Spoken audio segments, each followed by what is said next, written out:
তো হে ভিউয়ার্স, কেমন আছেন সবাই? আশা করব সবাই ভালো আছেন। তো আজকে আমরা এক্সপ্লেন করছি ফরবিডেন জোন মুভিটা। আর এই মুভিটা বানানো হয়েছে খুবই ভয়ঙ্কর একটা গল্প নিয়ে।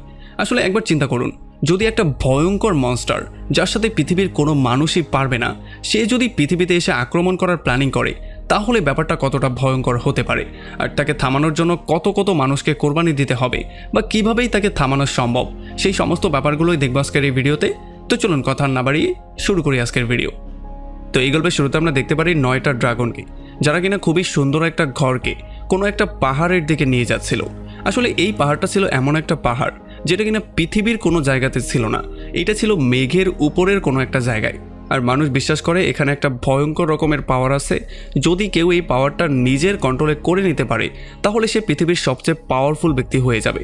সে পৃথিবীকে এক পলকেই ধ্বংস করে ফেলতে পারবে। আর শুধুমাত্র 10,000 বছর পরেই এমন একজনের জন্ম হয় যারা কিনা এতটা ভয়ঙ্কর পাওয়ারকে কন্ট্রোল করতে পারে।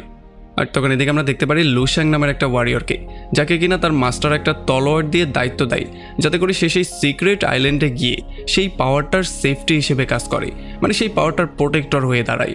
আর এই জন্য লুশ্যাং সেখানে যাওয়ার জন্য দু একজনকে সঙ্গী করে নিয়ে যাওয়ার প্ল্যানিং করে। এই জন্য সে এখানে একটা টেস্ট রাখে। সে হাতের মধ্যে থেকে একটা বল বের করে আর তাদের সবাইকে বলে যে এই বলটা আমার হাত থেকে নিতে পারবে, সেই সিক্রেট আইল্যান্ডে যাওয়ার ক্ষমতা অর্জন করবে। আর তখন অনেকগুলো যোদ্ধা লুশ্যাংয়ের সাথে ফাইট করে বলটা নেওয়ার জন্য চলে তো আসে। তবে লুশ্যাং এতটাই পাওয়ারফুল ছিল, সে একাই অনেকগুলো মানুষকে ফেস করতে পারত, এই জন্য কেউই তার থেকে বলটা নিতে পারেনি। আর তখন আমরা ইয়োকং নামের একটা ওয়ারিয়রকে দেখতে পারি, যে কিনা ছিল খুবই চালাক এবং খুবই স্পেশাল একজন ফাইটার। আর এইবার সে সিদ্ধান্ত নিয়েছিল সে যেই কোনো মূল্যে বলটা নিয়ে সে সেই সিক্রেট আইল্যান্ডে অবশ্যই যাবে। এই জন্য যখনই সে অনেক চালাকি করে বলটার কাছ পর্যন্ত চলে আসে, তখনই বলটা হঠাৎই সেখান থেকে দৌড় দিয়ে সোজা পাশের একটা গ্রামের দিকে যাওয়া শুরু করে। আর এই ব্যাপারটা দেখার সঙ্গে সঙ্গে এখানে যত ওয়ারিয়র ছিল তারা সবাই দ্রুত সেই বলটাকে ফলো করা শুরু করে। এরপরে সুকোনো তার ফুল স্পিডে সেই বলটাকে ফলো করে গ্রাম পর্যন্ত চলে আসে। তবে যখনই সে বলটাকে ধরতে যাচ্ছিল, তখন সে দেখতে পারে ছোট্ট একটা বাচ্চা গাড়ির নিচে পড়ে যাচ্ছে। এই জন্য সেই বলটাকে না ধরে সেই বাচ্চাটাকে সেভ করার জন্য দৌড়ে সেখানে চলে আসে। আর বাচ্চাটাকে সেভ করে সে তাকে তার মায়ের কাছে দিয়ে দেয়। এখন অন্য যেই ওয়ারিয়ররা ছিল তাদের মনে হচ্ছিল যে সুকোন একটা বিশাল বড় বোকামি করেছে, কারণ সেই বলটাকে সেভ না করে এই বাচ্চাটাকে সেভ করা ছিল একটা বিশাল বড় বোকামি। তবে তখন সুকোন তাদেরকে দেখিয়ে দেয় যে সে আসলে সেই বাচ্চাটাকে সেভ করার আগেই অলরেডি বলটাকেও সেভ করে নিয়েছিল। আর তখনই ইউকি নামের আরও একটা লোক এই যুদ্ধের মধ্যে নেমে যায়, আর সেও এই বলটা এখন নিতে চায়। আসলে ইউকির কাছে একটা জাদুর আংটি আর একটা ব্যাসলেট ছিল, যেগুলোর সাহায্যে সে যে কোনো জিনিসকেই কন্ট্রোল করতে পারত। এই জন্য ইউকি আশেপাশের সমস্ত জিনিস কন্ট্রোল করে পেছন থেকে এসে সুকনের উপরে আক্রমণ করে দেয়। আর যখন সুকন নিজের প্রোটেকশন দিতে পারে না, তখন সে এখানে আহত হয়ে পড়ে যায়। আর এরপরে ইউকি তার থেকে বলটা নিয়ে সেখান থেকে চলে যায়। আসলে লুশ্যাং ছিল এখানের রাজার দ্বিতীয় ছেলে, আর তার বড় ভাইয়ের নাম ছিল লুও। আর তাদের দুজনের মধ্যে সবসময় এই মারামারি চলতেই থাকতো যে কে সবচেয়ে ভালো যোদ্ধা হবে। আর এই জন্যই তারা দুজন সেই সিক্রেট আইল্যান্ডে যাওয়ার প্রিপারেশন নিয়েছিল। তবে দিন শেষে তাদের বাবা লুয়ের মনে হয়েছে যে লুশ্যাংই হচ্ছে সেখানে যাওয়ার যোগ্য ব্যক্তি, এই জন্য সে ড্রাগন তলোয়ারটা তাকেই দিয়ে দিয়েছিল। আর তখন এদিকে আমরা দেখতে পারি যখন সুকন বেহুশ হয়েছিল, তখন সে স্বপ্নে তার অতীত দেখতে পারে। আসলে ছোটবেলা থেকেই সুকন ছিল এতিম, আর এই জন্য অনেকগুলো এতিম বাচ্চার সঙ্গে এই শহরের একজন খুবই নামি দামি তলোয়ার মেকার তাকে নিয়ে গিয়েছিল। আর পরবর্তীতে যখন সেই তলোয়ার মেকারের মনে হয়েছিল এই ছেলেটার মধ্যে কোনো একটা স্পেশাল পাওয়ার আছে, সে পড়ালেখায় অনেকটা ভালো, এই জন্য তাকে পড়ালেখা করানোর জন্য শহরের ভালো একটা কলেজে পাঠানো হয়েছিল। তবে এই কাজটাও তেমন একটা সহজ কাজ ছিল না, কারণ সেই তলোয়ার মেকার আর অন্য যেই ছেলেরা ছিল তাকে পড়ানোর বদলে তাদেরকে 10,000 তলোয়ার বানাতে হয়েছিল। আর যদিও সুকন এখন একটু আহত অবস্থায় ছিল, তবে তবুও তার ভাই বোন তাকে সাহায্য করতে চলে আসে। আর তারা এই ডিসিশন অলরেডি নিয়েছে যে যেই কোনো মূল্যে যেই কোনো ওয়েতে তারা সুকনকে সেই স্পেশাল আইল্যান্ডে পাঠিয়েই ছাড়বে। আর তখন এদিকে আমরা দেখতে পারি আলাদা আলাদা জায়গা থেকে আসা বিভিন্ন ওয়ারিয়ররা একটা পোর্টালের কাছে এসে একজোট হয়। আসলে এইটাই হচ্ছে গিয়ে সেই পোর্টাল যেটা কিনা তাদেরকে সেই সিক্রেট আইল্যান্ড পর্যন্ত নিয়ে যাবে। এখানে আমরা কেসিন নামের একটা মেয়েকে দেখতে পারি, যার সঙ্গে 4টা গার্ডকে পাঠানো হচ্ছিল। আর এরপরে যখনই পোর্টালটা চালু করে দেওয়া হয়, তখন সমস্ত যোদ্ধারা আস্তে আস্তে করে সিক্রেট আইল্যান্ডের দিকে যাওয়া শুরু করে। আর সুকনের ভাই বোন দূর থেকে দাঁড়িয়েই এই সমস্ত ব্যাপারগুলোকে পর্যবেক্ষণ করছিল। এই জন্য তারা দ্রুত চলে আসে সুকনের কাছে। আর সুকনকে যখনই তারা ঘুম থেকে তুলে, তখন সুকন তাদেরকে দেখার পরে পুরোপুরি শকড হয়ে যায়। তবে তারা বলে টেনশন করার তেমন কোনো দরকার নেই, কারণ আমরা অলরেডি দেখতে পেয়েছি কিভাবে সেই সিক্রেট আইল্যান্ডে যাওয়া যায়। সো তুমি যেই কোনো ওয়েতে শহরের সেই পোর্টাল পর্যন্ত পৌঁছাও, এবার সেটা লুকিয়ে লুকিয়ে হলেও। আসলে এই কাজটা তারা এই জন্য করতে চাচ্ছিল, মানে তারা লুকিয়ে লুকিয়ে এই জন্য যেতে চাচ্ছিল যাতে করে সুকনের সাথে সেখানে তারাও যেতে পারে, কারণ সুকন একা সেখানে গিয়ে তেমন কিছুই করতে পারবে না। যদিও সুকন তার ভাই বোনকে থামানোর চেষ্টা করে আর সে বলে যে পালিয়ে যাওয়াটা তেমন একটা উচিত কাজ হবে না, তবে সুকনের ভাই বোন ছোটবেলা সেই কথাটা তাকে মনে করিয়ে দেয়। সে বলে যে তোকে তলোয়ারবাজি শেখানোর জন্য আমাদেরকে 10 লক্ষ তলোয়ার বানাতে হয়েছে, তাও শুধুমাত্র এই জন্য যাতে করে তুই সেই স্পেশাল পাওয়ারটাকে তোর আন্ডারে নিতে পারিস, আর যদি তুই একবার ফেল করে ফেলিস তাহলে তো আমাদের সমস্ত কিছু বৃথা হয়ে যাবে। আর এরপরে তারা সবাই মিলে কোনো রকমে লুকিয়ে শহরের মধ্যে চলে আসে আর সুকন কোনো রকমে ফাইনালি সেই পোর্টাল পর্যন্ত চলে আসে।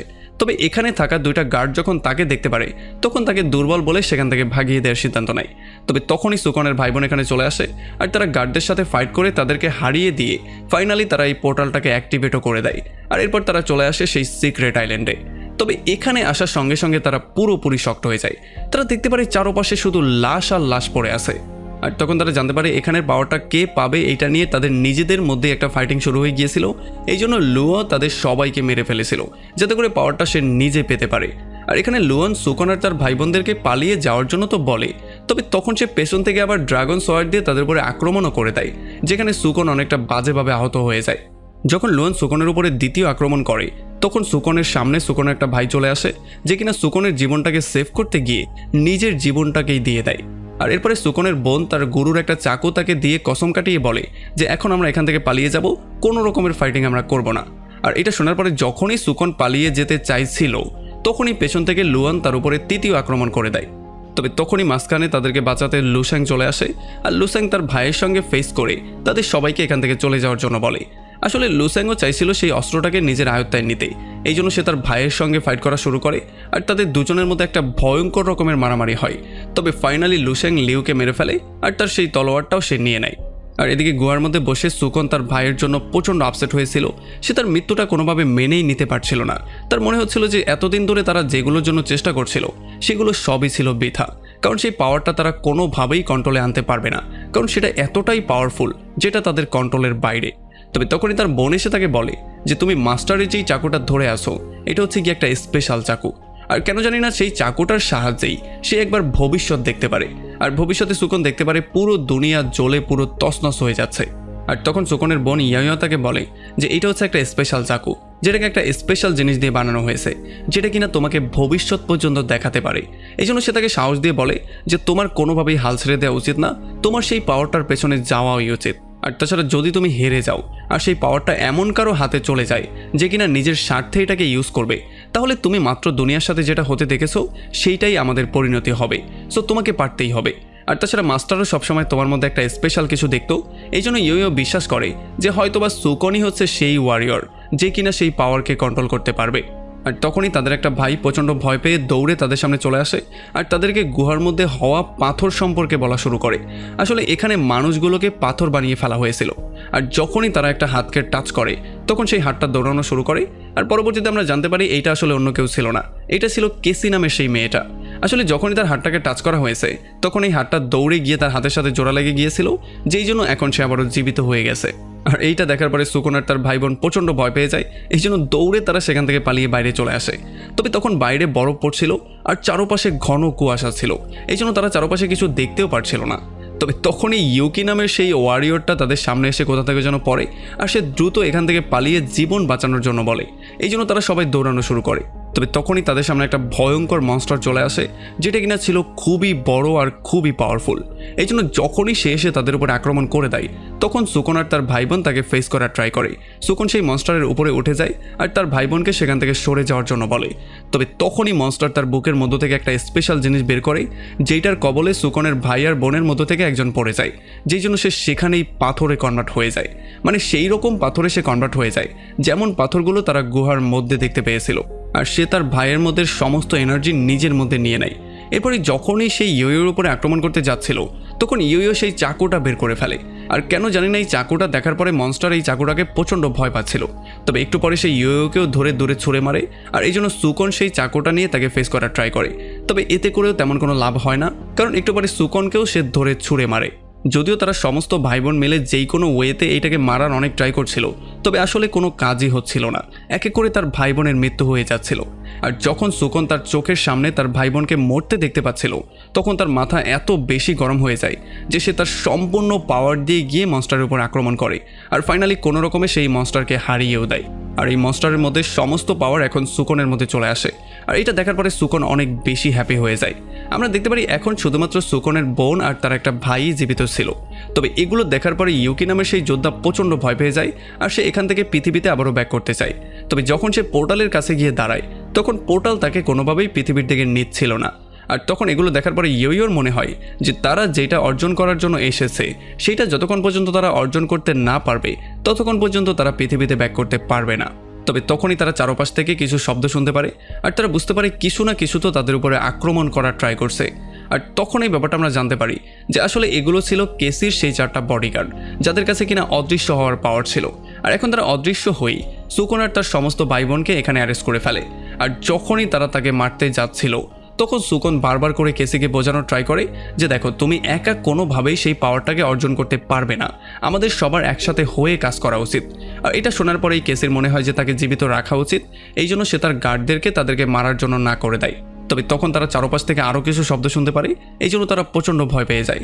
আর তখন তারা দেখতে পারে আগের মনস্টারের মতোই আরও কিছু ভয়ঙ্কর মনস্টার তাদের উপরে আক্রমণ করতে চলে এসেছে। এই জন্য তারা বুঝতেই পারছিল না এখন তারা কী করবে, এই জন্য তারা দৌড়ে পালিয়ে যাওয়ার সিদ্ধান্ত নেয়। তবে যদিও তার গার্ডদের মধ্যে ইনভিজিবল হওয়ার পাওয়ার ছিল, তবে তবুও এই মনস্টাররা তার 2টা গার্ডকে মেরে ফেলে। আর তখন কেসি এখানে একটা দরজা ওপেন করে দেয়। তবে এই দরজার সামনেও কোনো রাস্তা ছিল না, এই দরজার সামনে ছিল বিশাল বড় একটা গর্ত, যেখানে একটা পাথরের প্ল্যাটফর্ম ছিল, যেটা কিনা হাওয়ার মধ্যে ঝুলছিল। তবে তখনই সেই মনস্টারদের মধ্যে একটা মনস্টার তার বুকের মধ্য থেকে একটা স্পেশাল পাওয়ার দিয়ে তাদের উপর আক্রমণ করে, যেই জন্য তারা সবাই ছিটকে গিয়ে সেই পাথরের উপরে পড়ে, যেই জন্য সেই পাথরটা আস্তে আস্তে করে ভাঙা শুরু করে। এখন তারা বুঝতে পারছিল যে হয়তো তাদের মৃত্যু তাদের সামনে চলে এসেছে। তবে সুকন তার ভাই বোনদেরকে হারানোর জন্য এখনও রেডি ছিল না, এই জন্য সে ইয়োর হাতটা ধরে টান দেয় আর তার পাওয়ারের মাধ্যমে সবাইকে তার পাওয়ারের আন্ডারে এনে সে তাদের সবাইকে টেলিপোর্ট করে একটা সেফ জায়গায় নিয়ে আসে। এখন যেহেতু সুকনের জন্য সবার জীবন সেভ হয়েছে, এই জন্য কেসি তার সাথে কাজ করার জন্য রাজি হয়ে যায়। তবে সে তাকে ক্লিয়ার করে এটা বলে দেয় যে যখনই আমি সেই পাওয়ারটা দেখতে পাবো, তখন সেই পাওয়ারটাকে অ্যাচিভ করার জন্য আমি নিজে ট্রাই করব, এরপরে অন্য কেউ। এর একটু পরেই তারা সবাই চলে আসে একটা স্পেশাল রুমের মধ্যে, যেখানে তারা একটা স্পেশাল রকমের লাশ দেখতে পারে, যেই লাশের মুখে একটা মাস্ক ছিল। এখন কেসির মনে হয় যে এইটাই হচ্ছে গিয়ে সেই পাওয়ারের উৎস, যেটা কিনা মুখে দেওয়ার সঙ্গে সঙ্গেই সে হয়ে যাবে পৃথিবীর সবচেয়ে পাওয়ারফুল। এই জন্য সে সেই মাস্কটা নেওয়ার জন্য লাশের কাছে চলে আসে। তবে যখনই সে হাত বাড়ানোর ট্রাই করে, তখনই এখানের পরিস্থিতি খারাপ হওয়া শুরু হয়ে যায়। এই জন্য সুকন গিয়ে তাকে থামানোর ট্রাই করে। সে তাকে বলে যে এইটা দেখতে খুবই ইজি মনে হচ্ছে, আমার মনে হয় না এটা সেই পাওয়ারের উৎস, আর তাছাড়া এখানে কোনো একটা বিপদ লুকিয়ে থাকলেও থাকতে পারে। আর সবচেয়ে বড় কথা হচ্ছে গিয়ে এত ভয়ঙ্কর পাওয়ারের উৎস কোনোভাবেই এতটা ইজি হতে পারে না। তবে তখনই কেসির উপরে কেসির গার্ডই আক্রমণ করে দেয়, যাতে করে সে এই মাস্কটা নিজের জন্য ট্রাই করতে পারে। আর এরপরে যখনই সে গিয়ে সেই মাস্কটাকে ধরে, তখনই এই রুমের মধ্যে সমস্ত দরজাগুলো বন্ধ হয়ে যায় আর সেই মাস্কটা সেই গার্ডটাকে পোড়ানো শুরু করে। আর সে তাকে ততক্ষণ পর্যন্ত পোড়ায় যতক্ষণ পর্যন্ত না সে ছাই হয়ে উড়ে যায়। আর এর একটু পরে আস্তে আস্তে করে ছাদটাও নিচের দিকে আসা শুরু হয়ে যায়, যেই জন্য তারা প্রচণ্ড ভয় পেয়ে যায়। তারা বুঝতেই পারছিল না কিভাবে এটাকে আটকানো যায়, এই জন্য তারা চারপাশে চেক করা শুরু করে। আর তখনই সুকি দেখতে পারে যে এখানে 5টা পাথরের টুকরো আছে। যদি তারা 5 জন সেই 5টা পাথরের টুকরোর উপরে দাঁড়িয়ে পড়ে, তাহলেই হয়তো দরজাটা ওপেন হয়ে যাবে। তবে যদি একজন পাথরের থেকে সরে যায়, তাহলেই সেই দরজাটা আবারও বন্ধ হয়ে যাবে। এই জন্য ইউকি তার পাওয়ারের ইউজ করে এখানে থাকা মূর্তিগুলো একটা একটা করে সেই পাথরের উপরে বসানো শুরু করে। তবে ফাইনালি তারা দেখতে পারে এখানে শুধু 4টাই মূর্তি ছিল, এই জন্য ইউকি নিজেকে স্যাক্রিফাইস করার জন্যও রেডি ছিল। তবে একেবারে শেষ মুহূর্তে সুকন তার পাওয়ারের ইউজ করে ইউকিকে টেলিপোর্ট করে কোনো রকমে তার জীবনটা সেভ করে। আর মাথা ঠান্ডা হওয়ার পরে ইয়ো তার স্পেশাল চাকুটা সুকনকে দিয়ে দেয়, কারণ তার মনে হয় যে সুকনই হচ্ছে গিয়ে এটার আসল উত্তরসূরি। আর তখন আমরা দেখতে পারি কেসি তার পাওয়ারের ইউজ করে তার সমস্ত জখমগুলো ঠিক করে ফেলছিল। আর এর একটু পরে তারা সবাই মিলে চলে আসে একটা বিশাল বড় আর একটা ভয়ঙ্কর দরজার সামনে, যেটার উপরে তারা 3টা চকচকা চিহ্ন দেখতে পারে। আর তখন কেসি তাদেরকে বলে যে এই দরজাটার ওই পারেই হচ্ছে গিয়ে সেই স্পেশাল পাওয়ারটা, যেটা যে পাবে সে হয়ে যাবে পৃথিবীর সবচেয়ে শক্তিশালী পার্সন। এই জন্য তারা দরজাটাকে অনেকভাবে খোলাখুলি করার ট্রাই করে, তবে কোনোভাবেই তারা দরজাটাকে খুলতে পারছিল না। তবে তখনই এখানে লুশ্যাং চলে আসে পেছন দিয়ে, আর সে এসে কেসির যেই লাস্ট বডিগার্ডটা জীবিত ছিল তাকেও এখানে শেষ করে দেয়। আর তখনই এখানে একটা চকচকা চিহ্ন মুছে যায়। আর তখন লুসেং তাদের সবাইকে বলে যে এই দরজাটা খোলার জন্য তাকে 3টা মানুষের বলি দিতে হবে, তাহলেই দরজাটা খুলে সে ওই পারে যেতে পারবে। আর এই জন্যই প্রথমে সে তাদেরকে পালিয়ে যেতে সুযোগ দিয়েছিল, যাতে করে তাদেরকে এখানে এনে সে দরজা খোলার জন্য বলি দিতে পারে। এখন যেহেতু লুসেংয়ের আরও 2টা বলির প্রয়োজন, এই জন্য সে দ্রুতই তাদের উপরে আক্রমণ করে দেয়। তবে কোনো রকমে সুকন বাকি 3জনকে সেভ করতে পারলেও তার শেষ জীবিত ভাইটাকে সে সেভ করতে পারে না। লুসেং এসে তার গলা টিপে ধরে আর তাকে মারা শুরু করে। যদিও সুকন বারবার করে তাকে বাঁচানোর ট্রাই করছিল, তবে তার লক্ষ্য চেষ্টার পরেও কোনোভাবেই সে তার ভাইকে সেভ করতে পারছিল না। আর তার ভাইয়ের মৃত্যুর পরে আরও একটা চিহ্ন গায়েব হয়ে যায়, যে জন্য এখন শুধু একটা বলির প্রয়োজন ছিল। এই জন্য সুকন সেই স্পেশাল চাকুটা বের করে সেইটা দিয়ে গিয়ে লুসানের উপরে আক্রমণ করে দেয়। তবে এরপরে লুসেং তার স্পেশাল ড্রাগন তলোয়ারটা বের করে সেইটা দিয়ে বারবার করে সুকনের উপরে আক্রমণ করা শুরু করে, যে জন্য একটা পর্যায়ে এখানে সুকনের মৃত্যুই হয়ে যায়। যে জন্য একটু পরেই সেই দরজাটাও ওপেন হয়ে যায়। ইয়ো যখন দেখতে পারে দরজাটা খুলছে, তখন সে সেই স্পেশাল চাকুটা নিয়ে দরজাটার মধ্যে দৌড়ে চলে যায়। আর এই সুযোগে ইয়োকি কোনো রকমে লুসেংকে এখানেই আটকে রাখার ট্রাই করে। তবে লুসেং খুব সহজেই এখান থেকে ফ্রি হয়ে ইয়োর পেছনে দৌড়ে সেই দরজার মধ্যে ঢুকে যায়। যখনই ইয়ো সেই স্পেশাল পাওয়ারটাকে নষ্ট করার ট্রাই করছিল, তখনই পেছন থেকে লুসেন তার ড্রাগন তলোয়ারের মাধ্যমে ইয়োর উপর আক্রমণ করে, যে জন্য ইয়ো সেখানে আহত হয়ে যায়। আর তখন পেছন থেকে সেই স্পেশাল দরজাটাও বন্ধ হয়ে যায়। আর লুসেং মধ্যে একটা মাস্কের মতো কিছু পেয়ে যায়, যেটা কিনা ছিল অর্ধেক কাটা অবস্থায়। তার মনে হচ্ছিল এইটাই হয়তোবা সেই স্পেশাল জিনিসটা। এই জন্য যখনই সে এইটা মুখের মধ্যে লাগায়, তখন এই মাস্কটা অটোমেটিকলি তার পুরো মুখটাকে কাভার করে ফেলে। আর চারপাশ থেকে একটা স্পেশাল রকমের অদ্ভুত পাওয়ার এসে তার নিজের বডিটাকে তাদের কন্ট্রোলে নেওয়ার ট্রাই করে। আর তখন আমরা দেখতে পারি বাইরে অনেকগুলো মনস্টার চারপাশ থেকে তাদেরকে ঘিরে ধরে, যে জন্য এখানে দরজাটা পুরো ব্লাস্টই হয়ে যায়। আর যখনই লুসেং দরজা দিয়ে বাইরে বেরিয়ে আসে, তখন কেসি তাকে দেখার পরে প্রচণ্ড ভয় পেয়ে যায়, কারণ সেই ব্যাপারটা ক্লিয়ারলি বুঝে গিয়েছে যে এইটা কোনো মহান শক্তি ছিল না, এইটা ছিল ডিমন কিংয়ের একটা প্ল্যান। আসলে লুসেংয়ের শরীরের মধ্যেই ডিমন কিং এখন এন্ট্রি নিয়েছে। আসলে তার প্ল্যান ছিল এই মহান শক্তির ব্যাপারে তাদের সবাইকে বলে, যাতে করে সে যোদ্ধাদেরকে এখানে নিয়ে আসতে পারে, আর সবচেয়ে সেরা যোদ্ধার শরীরের মধ্যে সে এসে নিজেকে সে আবারও জীবিত করতে পারে। আর এখন যেহেতু ডিমন কিং আবারও তার পাওয়ার ফিরে পেয়ে গেছে, এখন পৃথিবীকে ধ্বংস করার হাত থেকে আর কেউ বাঁচাতে পারবে না। আর তখনই ডিমন কিং তার পাওয়ারও দেখানো শুরু করে দেয়, আর এখানে একটা ভূমিকম্প শুরু হয়ে যায়। আসলে ডিমন কিং তার পাওয়ারের সাহায্যে এই হাওয়ার মধ্যে উড়ন্ত আইল্যান্ডটাকে পৃথিবীর মধ্যে ফেলে পৃথিবীটাকে ধ্বংস করার একটা প্ল্যানিং করছে। তবে তখন কেসি বুঝতে পারে যে হয়তোবা ডেমন কিংয়ের পাওয়ার এখনও পুরোপুরিভাবে অ্যাক্টিভেট হয়নি, কারণ সে যেই পাওয়ারটা দেখানোর কথা ছিল সেটা এখন পর্যন্ত সে দেখাতে পারছে না। এই জন্য কেসি ইয়োকি আর ইয়োকে বলে তাকে সেভ করার জন্য, কারণ সে এখন তার সর্বশেষ পাওয়ারটার ইউজ করে যেই কোনো ওয়েতে সুকনকে জীবিত করবে। আর তখন পৃথিবীতে লু আর তার সমস্ত সোলজাররা মিলে তাদের সমস্ত তলোয়ারগুলোকে আকাশের দিকে ছুঁড়ে মারে, যে জন্য প্রত্যেকটা তলোয়ার গিয়ে সেখানে একটা শিল্ডের মতো বানিয়ে ফেলে।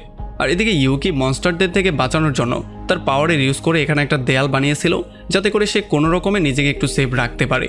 তবে যেহেতু বারবার করে দেয়ালের উপরে আক্রমণ করছিল, এই জন্য ইউকি আর কোনোভাবেই তার শক্তিটা ধরে রাখতে পারছিল না। এই জন্য সে ফাইনালি নিজেকেই স্যাক্রিফাইস করে এখানের যেই পুলটা ছিল সেটাকেই নষ্ট করে দেয়। আর এদিকে কেসি সুকনকে তার আত্মাটা এই আশায় দিয়ে দেয় যে যখন সুকন জীবিত হবে তখন এই মনস্টারের হাত থেকে সে দুনিয়াকে সেভ করবে।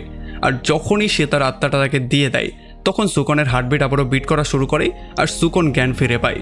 তবে সুকন জ্ঞান ফিরে পায় এমন একটা অদ্ভুত জায়গায় যেখানে সমস্ত কিছু ভাঙাচোরা অবস্থায় ছিল, আর এখানে একটা রহস্যময় লোক অলরেডি উপস্থিত ছিল। এখানে এই লোকটা তাকে বলে, তোমার মরার সময় এখনো হয়নি, তোমাকে যেই কোনো মূল্যে ডেমন কিংকে হারাতেই হবে, আর নয়তোবা পুরো পৃথিবী নষ্ট হয়ে যাবে। যখন সুকন তার সম্পর্কে জিজ্ঞেস করে, তখন সে তাকে বলে যে একজন গডই শুধুমাত্র তাকে হারাতে পারে। তবে এইটা শোনার পরে সুকন প্রচণ্ড শক্ট হয়ে যায়, কারণ সে জানতো যে কয়েক হাজার বছর ধরে কোনো গডই তাদেরকে সেভ করতে আসেনি, আর এই জন্য এখন বাধ্য হয়ে তাদেরকেই সমস্ত ব্যাপারগুলোকে ফেস করতে হচ্ছে। তবে তখনই সেই লোকটা তার ফেসটা দেখায়, আর তখন আমরা দেখতে পারি এটার অন্য কেউ না, এটা হচ্ছে গিয়ে ভবিষ্যতের সুকন। আর এই লোকটা তাকে বলে যে ভবিষ্যতে সেই গিয়ে একজন গড হবে, আর তাছাড়া এখন সে যেই কষ্টগুলো ফেস করছে সেগুলো একটা সময় এতটাই পাওয়ারফুল হয়ে যাবে যে এগুলো তাকে একটা গডেই তখন কনভার্ট করে ফেলবে। আর একটু পরে যখনই সুকন জ্ঞান ফিরে পেয়ে যায়, তখন প্রথমে সে ইয়োকে বাঁচানোর জন্য তাকে সোজা পৃথিবীতে তার ঘরে নিয়ে আসে। তবে এইটা করতে গিয়ে সে আরও বেশি পাওয়ারফুল হয়ে যায়। এরপর সে উড়ে সেই সিক্রেট আইল্যান্ডের মধ্যে চলে আসে, আর এখানে সেই স্পেশাল চাকুটার সাহায্যে সমস্ত মনস্টারদেরকে এক এক করে মারা শুরু করে। আর যখন তারা সবাই মারা যায়, তখন তাদের সমস্ত শক্তি সে নিজের মধ্যে টেনে নিয়ে আসে। আর এদিকে ডেমন কিং সুকনকে অফার করে তার সাথে এসে মিলিত হওয়ার জন্য, কিন্তু সুকন তাকে সরাসরি না করে দেয়। এই জন্য তাদের মধ্যে একটা ভয়ঙ্কর রকমের মারামারি শুরু হয়ে যায়, যেই মারামারির মধ্যে সুকনের সেই স্পেশাল চাকুটা পর্যন্ত ভেঙে যায়। আর এরপরে যখন তাদের মধ্যে এই ভয়ঙ্কর মারামারিটা চলছিল তখন সেই ভয়ঙ্কর মনস্টার তাকে বলে যে তুমি হচ্ছে একজন নর্মাল মানুষ, তুমি যদি 1012 জন্মগ্রহণ করো তবুও তুমি আমাকে হারাতে পারবে না। আর এইটা বলার সঙ্গে সঙ্গেই সে নিজের সমস্ত পাওয়ারটা এক জায়গায় করে ফেলে আর সেটা দিয়ে সুকনকে মেরে সে হাওয়ার মধ্যে উড়িয়ে দেয়। তবে এই হাওয়ার মধ্যে ওড়ার সময় সুকনের পাওয়ার আরও অনেক গুণ বেড়ে যায়। আর এই জন্য সুকন এখন তার পাওয়ারের ইউজ করে ডেমন কিংকে 1000 বছর ভবিষ্যতে পাঠিয়ে দেয়। এখন 1000 বছর পরেও ডেমন কিং যেই কোনো ওয়েতে পৃথিবীকে এখনও ধ্বংস করতে চায়। তবে এখন সুকন যে কিনা একজন গড হয়ে গেছে, সে অনেক শান্তভাবে শুধুমাত্র একটা টোকা দিয়েই তাকে ভস্ম করে দেয়। আর এমন একটা ভয়ঙ্কর পয়েন্টে এই পুরো মুভিটা এখানেই শেষ হয়ে যায়। তো আমাকে কমেন্ট করে জানান কেমন লাগলো ভিডিও। যদি ভালো লাগে তাহলে অবশ্যই একটা লাইক করবেন, আর যদি এখন আমাদের চ্যানেলটা সাবস্ক্রাইব করে না থাকেন তাহলে প্লিজ করে ফেলুন। তো আমাদের দেখা হবে অন্য কোনো ভিডিওতে অন্য কোনো একদিন। Till then, take care.